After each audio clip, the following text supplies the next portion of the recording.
শিরোনাম: মৃত্যুর পর মানুষের সাথে কি কি করা হয়। একদিন আমাদের সবাইকেই এই পৃথিবী ছেড়ে চলে যেতে হবে। কিন্তু কখনো কি ভেবেছেন মৃত্যুর পর একজন মানুষের সাথে কি কি করা হয়? যখন একজন মানুষ মৃত্যুবরণ করেন তখন তার চোখ বন্ধ করে দেওয়া হয় এবং তার জন্য দোয়া করা হয়। এরপর আত্মীয় স্বজনকে খবর দেওয়া হয়।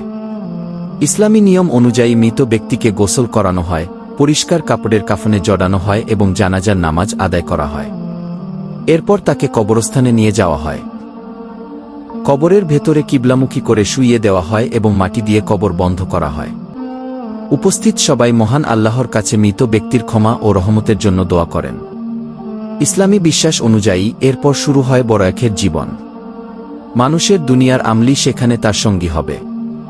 তাই আমাদের উচিত জীবিত অবস্থায় বেশি বেশি নামাজ পড়া, কুরআন তিলাওয়াত করা, সৎকাজ করা এবং আল্লাহর কাছে তওবা করা।